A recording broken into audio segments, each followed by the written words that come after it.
Very good day children. आज मैं 10वीं कक्षा का किया गया 13वां पाठ महिला की साहस गाथा, ये एक संकलित पाठ है बच्चों। इस पाठ के प्रश्नोत्तर के बारे में आज मैं आपसे चर्चा करूंगी। आप अच्छे से समझ लें और लिख लें। पहला आता है यहाँ पर शब्दार्थ चोटी, शिखर, जज्बा, हौसला, दौरान, उस समय, झंडा, पताका, तंबू, शामियाना। आरोहण, चढ़ना, कर्मठता, काम करने की शक्ति का भाव, बगैर, बिना, फावड़ा, खुदाई का साधन, इस्तेमाल, उपयोग, नज़दीक, पास, रज्जू, रस्सी। ठीक है बच्चों, अभी यहाँ पर पहला मेन प्रश्न बनता है, एक वाक्य में उत्तर लिखिए। बिचेंद्री पाल को कौन सा गौरव प्राप्त हुआ है? ಬಿಚೇಂದ್ರಿ ಪಾಲ್ ಅವರಿಗೆ ಯಾವ ಗೌರವ ಸಿಕ್ಕಿದೆ ಅಂತ ಕ್ವಶನ್ ಕೇಳಿದ್ದಾರೆ। बिचेंद्री पाल को एवरेस्ट की चोटी पर चढ़ने वाली पहली भारतीय महिला होने का गौरव प्राप्त हुआ है। ಅಂದರೆ ಅವರು ಎವರೆಸ್ಟಿನ ತುತ್ತ ತುದಿಗೆ ಹತ್ತಿದಂಥ ಪ್ರಪ್ರಥಮ ಭಾರತೀಯ ಮಹಿಳೆ ಅನ್ನುವಂಥ ಗೌರವ ಅವರಿಗೆ ಸಿಕ್ಕಿದೆ। ಎರಡನೇ ಪ್ರಶ್ನೆ, ಬಿಚೇಂದ್ರಿ ಕೆ ಮಾತಾ ಪಿತಾ ಕೌನ್ ಥೆ? ಬಿಚೇಂದ್ರಿ ಅವರ ತಂದೆ ತಾಯಿ ಯಾರು ಅಂತ ಕೇಳಿದ್ದಾರೆ। बिचेंद्री पाल जी के पिता किशन लाल सिंह और माता हंसा देई नेगी। बिचेंद्री ने क्या निश्चय किया? बिचेंद्री ने पर्वतारोहण करने का निश्चय किया। फोर्थ वन, बिचेंद्री ने किस ग्लेशियर पर चढ़ाई की? बिचेंद्री ने गंगोत्री ग्लेशियर पर चढ़ाई की। फिफ्थ क्वेश्चन, सन 1983 में दिल्ली में कौन सा सम्मेलन हुआ था? ಅಂದರೆ 1983ರಲ್ಲಿ ದಿಲ್ಲಿಯಲ್ಲಿ ಯಾವ ಸಮ್ಮೇಳನ ಆಗಿತ್ತು ಅಂತ ಕೇಳಿದ್ದಾರೆ। सन 1983 में दिल्ली में महिला पर्वतारोहियों का सम्मेलन हुआ था। सिक्स्थ क्वेश्चन, एवरेस्ट पर भारत का झंडा फहराते समय पाल के साथ कौन थे? ಅಂದರೆ ಎವರೆಸ್ಟಿನ ಮೇಲೆ ಹತ್ತಿದಾಗ ಭಾರತದ ಒಂದು ಪತಾಕ ಧ್ವಜವನ್ನು ಹಾರಿಸಬೇಕಾದ್ರೆ ಅವ್ರ ಜೊತೆಗೆ ಯಾರಿದ್ರು, ಪಾಲ್ ಅವ್ರ ಜೊತೆಗೆ ಯಾರಿದ್ರು ಅಂತ ಕೇಳಿದ್ದಾರೆ। एवरेस्ट पर भारत का झंडा फहराते समय पाल के साथ अंग दरोजी थे। सेवेंथ क्वेश्चन, कर्नल का नाम क्या था? कर्नल ಅವರ ಹೆಸರು ಏನಾಗಿತ್ತು? कर्नल का नाम खुल्लर था। कर्नल ಅವರ ಹೆಸರು खुल्लर ಆಗಿತ್ತು। एट क्वेश्चन, लाटू कौन सी रस्सी लाया था? लाटू ಯಾವ ಒಂದು ಹಗ್ಗವನ್ನು ತಂದಿದ್ದ ಅಂತ ಕೇಳಿದ್ದಾರೆ। लाटू नैलान की रस्सी लाया था। नाइन्थ क्वेश्चन, बिचेंद्री ने थैले से कौन सा चित्र निकाला? बिचेंद्री ಅವರು ತಮ್ಮ ಚೀಲದಿಂದ ಯಾವ ಚಿತ್ರನ ತೆಗೆದ್ರು ಅಂತ ಕ್ವಶನ್ ಕೇಳಿದ್ದಾರೆ। बिचेंद्री ने थैले से हनुमान चालीसा और दुर्गा माँ का चित्र निकाला। बिचेंद्री ಅವರು ತಮ್ಮ ಒಂದು ಚೀಲದಿಂದ ಹನುಮಾನ್ ಚಾಲಿಸಾ ಮತ್ತು ದುರ್ಗಾ ಮಾತೆಯ ಒಂದು ಚಿತ್ರವನ್ನ ತೆಗಿತಾರೆ। कर्नल ने बधाई देते हुए बिचेंद्री से क्या कहा? कर्नल ಅವರು ಅವ್ರಿಗೆ ವಿಶ್ ಮಾಡುವಾಗ, ಶುಭಾಶಯ ಕೋರುವಾಗ ಬಿಚೇಂದ್ರಿ ಅವರ ಹತ್ರ ಏನು ಹೇಳಿದರು? कर्नल ने बधाई देते हुए कहा कि देश को तुम पर गर्व है। ಅಂದರೆ ದೇಶಕ್ಕೆ ನಿನ್ನ ಮೇಲೆ ತುಂಬಾನೇ ಗೌರವ ಇದೆ ಅಂತ ಹೇಳ್ತಾರೆ। ಮೇಜರ್ का नाम क्या था? ಮೇಜರ್ ಅವರ ಹೆಸರು ಏನಾಗಿತ್ತು? ಮೇಜರ್ का नाम कुमार था। 12th क्वेश्चन, बिचेंद्री को भारतीय पर्वतारोहण संघ ने कौन सा पदक देकर सम्मान किया? ಬಿಚೇಂದ್ರಿ ಅವರಿಗೆ ಭಾರತೀಯ ಪರ್ವತಾರೋಹಣದ ಒಂದು ಸಂಘ ಇರುತ್ತೆ, ಹೌದು ತಾನೆ? ಅವರು ಯಾವ ಒಂದು ಪದಕವನ್ನು ಕೊಟ್ಟು ಅವರಿಗೆ ಗೌರವಿಸ್ತಾರೆ?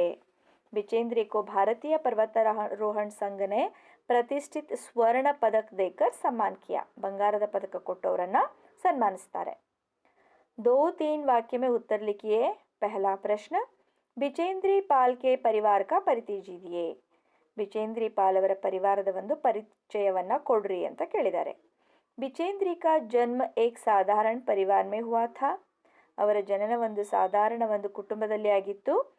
पिता किशन पाल सिंह और माता हंसा देई नेगी की 5 संतानों में बिचेंद्री तीसरी संतान है। ನೋಡ್ರಿ, ಅವರ 5 ಜನ ಮಕ್ಕಳಲ್ಲಿ ಯಾರು? ಕಿಶನ್ ಪಾಲ್ ಮತ್ತು ಹಂಸಾ ದೇಯಿ। ಅವರ 5 ಜನ ಮಕ್ಕಳಲ್ಲಿ ಬಿಚೇಂದ್ರಿಯವರು 3ನೆಯ ಮಗಳಾಗಿ ಜನನ ಹೊಂದಿದ್ರು. ನೆಕ್ಸ್ಟು ಸೆಕೆಂಡ್ ಕ್ವೆಶ್ಚನ್, बिचेंद्री का बचपन कैसे बीता? ಅವರ ಬಾಲ್ಯ ಹೇಗೆ ಕಳೀತು? बिचेंद्री को बचपन में रोज 5 किलोमीटर पैदल चलकर स्कूल जाना पड़ता था. बिचेंद्री ಅವರಿಗೆ ದಿನಾಲು 5 ಕಿಲೋಮೀಟರ್ಗಳ ಒಂದು ವಾಕಿಂಗನ್ನು ಮಾಡಿ ಕಾಲ್ನಡಿಗೆಯಲ್ಲಿ ಅವರು ತಮ್ಮ ಸ್ಕೂಲಿಗೆ ಹೋಗಬೇಕಾಗಿತ್ತು. बाद में पर्वतारोहण प्रशिक्षण के दौरान उनका कठोर परिश्रम बहुत काम आया.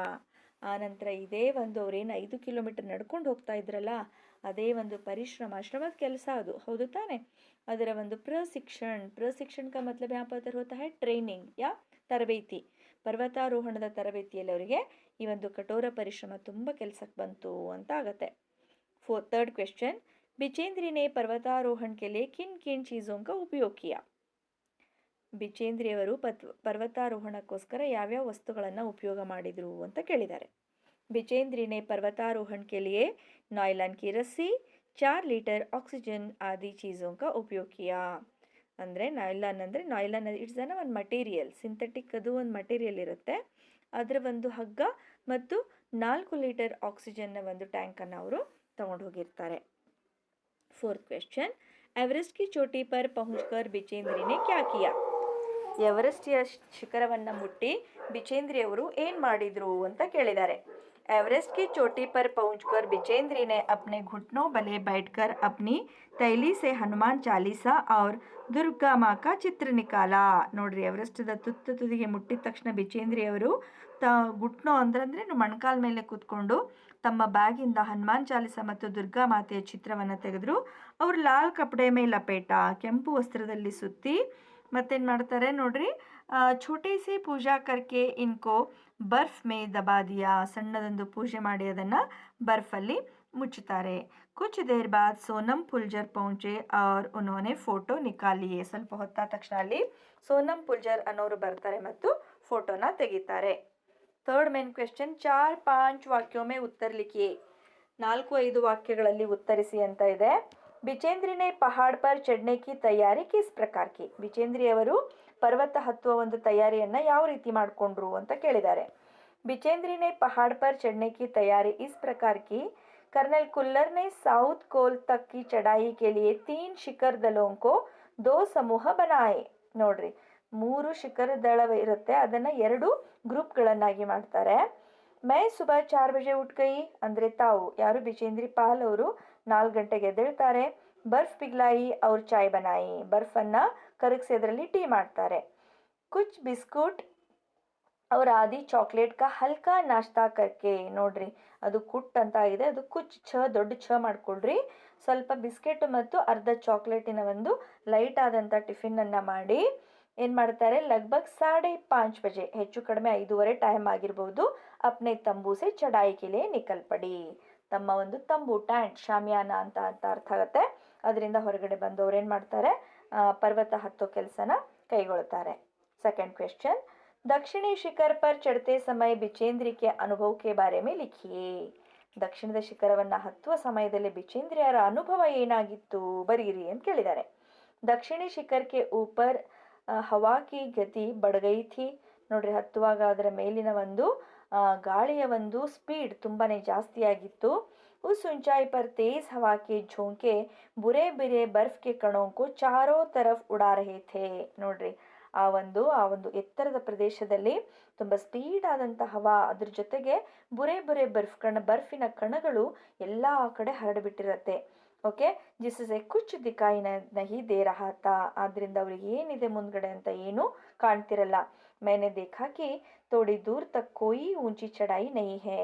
ಆ ಒಂದು ದುಂದ್ಲಾ ಒಂದು ಮಸಕಲ್ಲಿ ಅವ್ರು ಏನು ನೋಡ್ತಾರಂದ್ರೆ, ತುಂಬ ದೂರದ ತನಕ ಯಾವುದು ಎತ್ತರನ ಪ್ರದೇಶನ ಹತ್ತಲಿಕ್ಕಿಲ್ಲ ಅಲ್ಲ ಅಂತ ಅನ್ನೋದನ್ನು ಅವರು ನೋಡ್ತಾರೆ. ನೋಡಿದ್ಮೇಲೆ ढलान एकदम सीधी नीचे चली गई है. ढलान का मतलब होता है स्टीप, ಹೌದು ತಾನೆ? ಆಳ ಹೆಚ್ಚು ಕಮ್ಮಿ ತುಂಬಾನೇ ಕೆಳಗೆ ಹೋಗ್ಬಿಟ್ಟಿರುತ್ತೆ. ಮೇರಿ ಸಾಸ್ ಮಾನೋ ಎಕ್ದಮ್ ರುಕ್ ಗಯಿ ಥಿ, ಅದನ್ನು ನೋಡಿದ ತಕ್ಷಣ ಅವ್ರಿಗೆ ಏನು ಅನಿಸ್ಬಿಡತ್ತೆ, ಅಪ್ಪ ಇದನ್ನ ಇಳಿದು ಹತ್ತಬೇಕಾ ಅಂತ ಹೇಳಿ ಅವರ ಒಂದು ಉಸಿರು ಅಲ್ಲಿ ನಿಂತಂಗಾಗತ್ತೆ. ಆದರೆ ಏನಾಗಿರುತ್ತೆ ನೋಡ್ರಿ, ಮುಜೆ ಲಗಾಕಿ ಸಫಲತಾ ಬಹುತ್ ನಜ್ದೀಕೆ, ಅವರಿಗೆ ಅನಿಸ್ತಾ ಇದೆ ಸಫಲತೆ ಅನ್ನೋದು ತುಂಬಾನೇ ಹತ್ತಿರ ಇದೆ ಅಂತ ಹೇಳಿ. 23 मई 1984 के दिन दोपहर के 1:07 पर बिचेंद्री जी एवरेस्ट की चोटी पर खड़ी थी. ಅವರು ಮುಟ್ಟಿದ್ದು ಎಲ್ಲೂ ಅಲ್ಲ, ಅವರು ಎವರೆಸ್ಟಿನ ಶಿಖರದ ಮೇಲೆ ನಿಂತಾಗ್ಬಿಟ್ಟಿರುತ್ತೆ. ಯಾವಾಗ 23 ಮೇ 1984 ಮಧ್ಯಾಹ್ನ 1:07 ಅವರು ಶಿಖರವನ್ನು ಹತ್ತಿರ್ತಾರೆ. Okay children. ಥರ್ಡ್ ಕ್ವೆಶ್ಚನ್, ಪ್ರಸ್ತುತ ಪಾಠ ಸೆ ಕ್ಯಾ ಸಂದೇಶ ಮಿಲ್ತಾ ಹೈ? ಈ ಒಂದು ಪಾಠದಿಂದ ಮಕ್ಕಳಿಗೆ ಏನು ಸಂದೇಶ ಸಿಗುತ್ತೆ ಅಂತ ಕೇಳಿದ್ದಾರೆ. प्रस्तुत पाठ से यह संदेश मिलता है कि बच्चे साहस गुण, दृढ़ निश्चय, अथक परिश्रम, मुसीबतों का सामना करना इत्यादि आदर्श गुण सीखते हैं.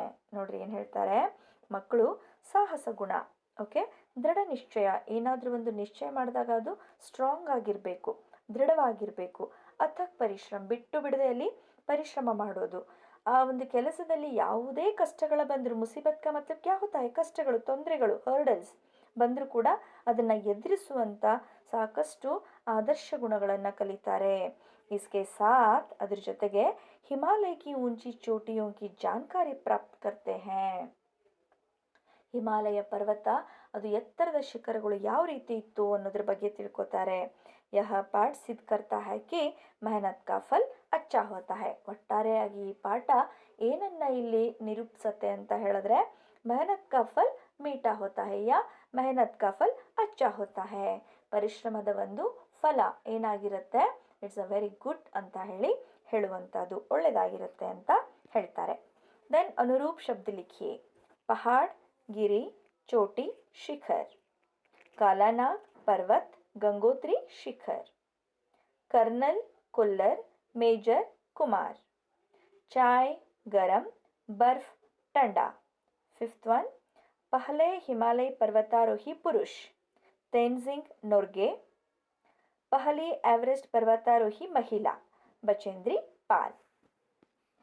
सिक्स्थ में ಸ್ತ್ರೀಲಿಂಗ ಶಬ್ದ ಲಿಖಿ. ಇಲ್ಲಿ ಹೆಡ್ಡಿಂಗನ್ನು ಕೊಟ್ಟಿದ್ದೀನಿ, ಪುಲ್ಲಿಂಗ ಮತ್ತು ಸ್ತ್ರೀಲಿಂಗ. ಅಲ್ಲಿ ಪುಲ್ಲಿಂಗ ಶಬ್ದಗಳನ್ನು ಕೊಟ್ಟಿದ್ದಾರೆ, ನೀವು ಅದಕ್ಕೆ ಸ್ತ್ರೀಲಿಂಗ ಉತ್ತರವನ್ನು ಬರಿಬೇಕು.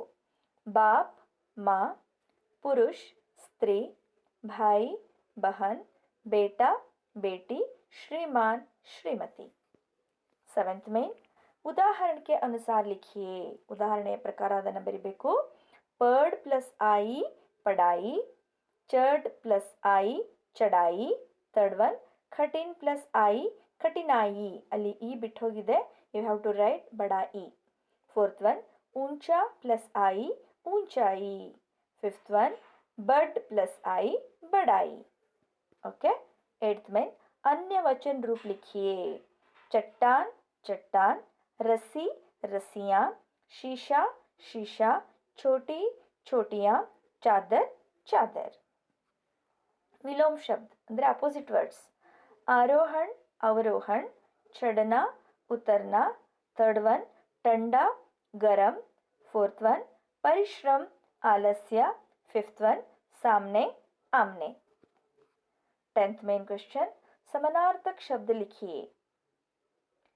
उदाहरण 1 ಕೊಟ್ಟಿದ್ದಾರೆ ಅಲ್ಲಿ. पहाड़, इसका समानार्थक पद है शिखर, पर्वत. चोटी, ಇದರ ಸಮಾನಾರ್ಥಕ ಪದಗಳು ಶಿಖರ್, ಪರ್ವತ್, ಗಿರಿ. ಯಾವುದು ಒಂದು ಬರೆದರೂ ಕೂಡ ಆಗುತ್ತೆ. ಸುಬಹ, ಇದರ ಸಮಾನಾರ್ಥಕ ಪದ ಸಬೇರೆ, ಉಷಾಕಾಲ್. महिला, स्त्री, औरत, नारी. नजदीक, समीप, पास. 11th मेन क्वेश्चन, निम्न शब्दों में विशेषण तथा संज्ञा शब्दों को अलग अलग कीजिए. ನೋಡ್ರಿ, ಕೆಳಗೊಂದು ಶಬ್ದಗಳನ್ನು ಕೊಟ್ಟಿದ್ದಾರೆ. ಕೊಟ್ಟಂಥ ಶಬ್ದಗಳಲ್ಲಿ ನೀವು ನಾಮಪದ ಮತ್ತು ವಿಶೇಷಣ ಅಂದರೆ ಅಡ್ಜೆಕ್ಟಿವ್, ನೌನ್ ಆ್ಯಂಡ್ ಅಡ್ಜೆಕ್ಟಿವ್ ಅನ್ನು ಬೇರೆ ಬೇರೆ ಮಾಡಿ ಬರೀರಿ ಅಂತ ಕೊಟ್ಟಿದ್ದಾರೆ. ಶಬ್ದ ಕೊಟ್ಟಿದ್ದಾರೆ, ಹೆಡ್ಡಿಂಗ್ ಇದೆ ಇಲ್ಲಿ, ಸಂಜ್ಞಾ ವಿಶೇಷಣ ಅಂತ ಹೆಡ್ಡಿಂಗ್ ಕೊಟ್ಟಿದೆ. ಉದಾಹರಣೆಗೆ ಊಂಚಾ ಪರ್ವತ್, ಇದರ ಅರ್ಥ ಏನು, ಎತ್ತರವಾದ ಪರ್ವತ ಅಂತ ಆಗುತ್ತೆ. ಹೌದು ತಾನೆ? ಇಲ್ಲಿ ಪರ್ವತ ಅನ್ನೋದು ನಾಮಪದ ಆದರೆ ಅದು ಎತ್ತರವಾದ ಪರ್ವತ, ಅದರ ವಿಶೇಷತೆಯನ್ನು ತೋರಿಸ್ತಾ ಇದೆ. ಏನು ಅದರ ವಿಶೇಷತೆ? ಪರ್ವತ ಎತ್ತರವಾಗಿರೋದು. ಹೌದು ತಾನೆ? ಸೊ ಊಂಚಾ ಇಲ್ಲಿ ಅದರ ವಿಶೇಷಣ ಆಗುತ್ತೆ. ಮಧುರ ಸ್ವರ್, ಸ್ವರ್ ಅನ್ನೋದು ಸಂಜ್ಞಾ, ಮಧುರ ಅನ್ನೋದು ವಿಶೇಷಣ. ಕರ್ಕಶ್ ಆವಾಜ್, ಆವಾಜ್ ಅನ್ನೋದು ಸಂಜ್ಞಾ, ಕರ್ಕಶ ಅನ್ನೋದು ವಿಶೇಷಣ. ಬಡಾ ಸಾಧು, ಸಾಧು ಅನ್ನೋದು ಸಂಜ್ಞಾ, ಬಡಾ ಅನ್ನೋದು ಅದರ ವಿಶೇಷಣ. ಟಂಡಿ ಹವಾ. ಹವಾ ಅನ್ನೋದು ನಾಮಪದ, ಟಂಡಿ ಅನ್ನೋದು ಅದರ ವಿಶೇಷಣ. ನಾಯ್ಲಾನ್ ರಸ್ಸಿ. ರಸ್ಸಿ ಅನ್ನೋದು ಸಂಜ್ಞಾ, ನೌನ್. नायलॉन ಅನ್ನೋದು ವಿಶೇಷಣ. ಓಕೆ ಚಿಲ್ಡ್ರನ್, ನೆಕ್ಸ್ಟು 12th ಮೇನಲ್ಲಿ ಇರೋದು ಅನೇಕ ಶಬ್ದೋಂ ಕೆ ಲಿಯೆ ಏಕ್ ಶಬ್ದ ಲಿಖಿಯೆ, ಅಂದರೆ ಏಕಲ್ ಶಬ್ದ ಅಂತ ಹೇಳುವಂಥದ್ದು. ಉದಾಹರಣೆ, ಜೋ ಪಡಾ ಲಿಖಾ ನ ಹೋ, ಯಾರಿಗೆ ಓದು ಬರಹ ಗೊತ್ತಿಲ್ವೋ ಅವ್ರಿಗೆ ನಾವೇನಂತ ಕರಿತೀವಿ ಒಂದೇ ಶಬ್ದದಲ್ಲಿ? ಅನ್ಪಡ್. ಇಂಗ್ಲೀಷಲ್ಲಿ ನೀವು ಇದನ್ನು ಒನ್ ವರ್ಡ್ ಅಂತ ಕರಿತೀರಿ. Is it? ಫಸ್ಟ್ ಒನ್, ಜಹಾ ಪಹುಂಚಾ ನ ಜಾ ಸಕೆ, ಎಲ್ಲಿ ಮುಟ್ಲಿಕ್ಕೆ ಸಾಧ್ಯ ಇಲ್ವೋ ಅದಕ್ಕೆ ಏನಂತ ಕರಿತೀವಿ? ದುರ್ಗಮ್. ಏ ರಾಸ್ತಾ ಬಹುತ್ ದುರ್ಗಮ್ ಹೈ, ಹೌದು ತಾನೆ? ಸೆಕೆಂಡ್ ಒನ್, ಮಾಸ್ ಮೇ ಏಕ್ ಬಾರ್ ಆನೆ ವಾಲಾ, ಮಾಸದಲ್ಲಿ ಒಂದು ಸತಿ ಬರೋದಕ್ಕೆ ಮಾಸಿಕ್. ಜೋ ಕಬಿ ನ ಮರೆ, ಯಾರಿಗೆ ಸಾವಿಲ್ಲ, ಅಮರ್. ಅಚ್ಛೆ ಚರಿತ್ರವಾಲ, ಒಳ್ಳೆ ಚರಿತ್ರವನ್ನು ಹೊಂದಿದವನು, ಸಚರಿತ್ರ. ಜೋ ಆಂಕೋಂ ಕೆ ಸಾಮ್ನೆ ಹೋ, ಯಾವುದು ಕಣ್ಣು ಮುಂದಿದೆಯೋ, ಪ್ರತ್ಯಕ್ಷ. ಜೋ ಸ್ಥಿರ್ ಹೋ, ಸ್ಥಾಯಿ. ಜಿಸೆ ಕ್ಷಮಾ ನ ಕಿಯಾ ಜಾ ಸಕೆ, ಯಾರನ್ನ ಕ್ಷಮಿಸಕ್ಕಾಗಲ್ವೋ, ಅಕ್ಷಮ್ಯ. ಜೋ ವನ್ ಮೇ ಘೂಮ್ತಾ ಹೋ, ವನ್ಚರ್.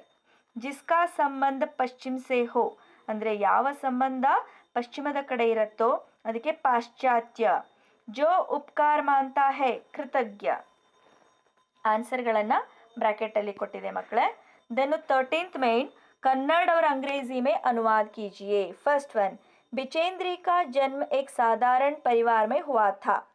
ಬಿಚೇಂದ್ರಿ ಅವರು ಸಾಧಾರಣ ಪರಿವಾರವೊಂದರಲ್ಲಿ ಜನಿಸಿದರು.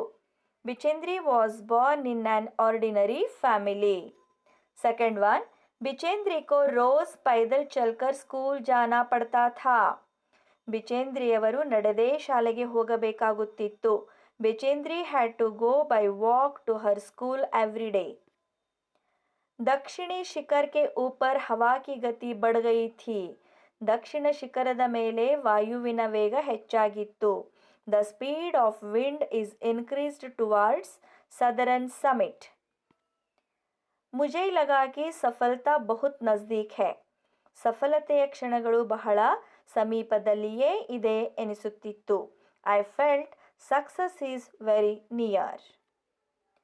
Fifth one but last one, मैं एवरेस्ट की चोटी पर पहुंचने वाली प्रथम ಭಾರತೀಯ ಮಹಿಳಾ ಥಿ.